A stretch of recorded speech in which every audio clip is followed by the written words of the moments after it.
Hey everyone, this is DayTraderRockStar here with you with a review of the kick-ass trade of the week trades, and also what could be possibly one of the kick-ass trades for next week going into the week of February. What is it going to be? Considering we have the holiday on Monday, it'll be going into Tuesday the 21st, so possibly a good kick-ass trade going into the 21st. And the kick-ass trade really represents the best setup off of the 10 for 1,000 watch list. 10 for 1,000 watch list, of course, goes out every week. And more information on that can be found at DayTraderRadio.com. But last week's kick-ass trade of the week was General Mills, and General Mills was just a classic setup. You can look back at this chart and really see the rising wedge. You knew that the directional trade was going to be to the downside. A breakdown of a wedge doesn't mean that I don't want to take that trade. A lot of people, get scared out of a pattern that's broken, but they have to understand there's always that retracement. So the combination of it's great to see the wedge breakdown, because that's what we want. We want technicals always. Even if they do pull back, we would love them to work.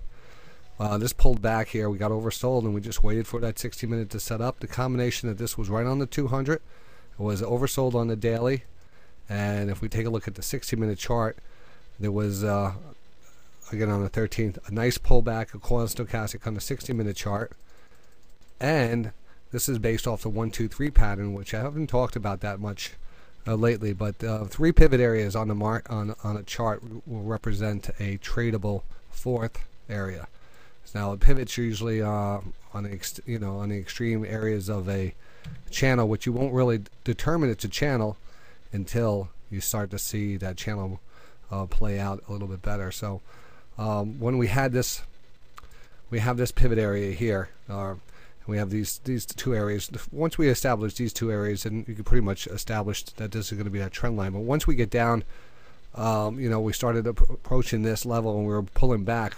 We started to notice that this area, what happens if we draw that parallel line coming down? And that parallel line, as long as the parallel, remember, you only need 3 points, 1, 2, and 3. You don't need a 4th point here to make it parallel. All you do is draw a straight line and make sure it's parallel with this one. It extends out all the way down, and that's usually a good target. So the combination of the 1-2-3 pattern, lower trend line predictor here, the tighter downward channel, and the embedded stochastics and the calls, everything pointed to a major buy signal right here. This was one of the best setups in the market, and it was an automatic trade there, and we took profits into it.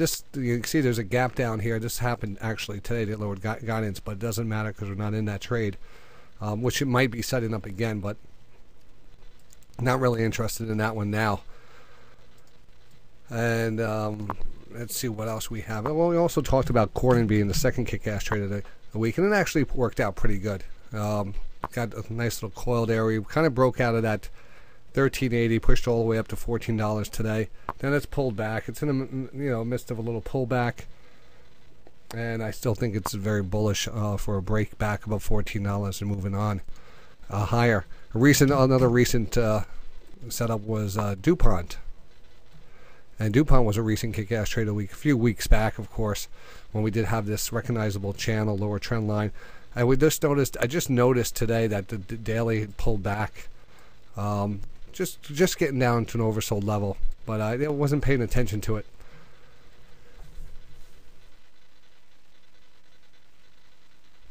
Excuse me, I just had to sneeze there. All right, so getting back to again, the pullback, just looking back on that 60-minute chart, we did oversold. That was really a beautiful HP setup right here. But just looking back at it, so something, even if you do miss a position every so often, it's good to go back and see how it worked out. BMY is really starting to move today, and really was a good setup. It just took a little longer time to really trigger, and that was kind of a weird thing. Never was in this trade, though.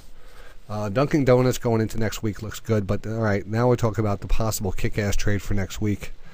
We're going to step over and take a look at PepsiCo, which is setting up. We're in a lower trend line. We definitely have a coiled stochastic level.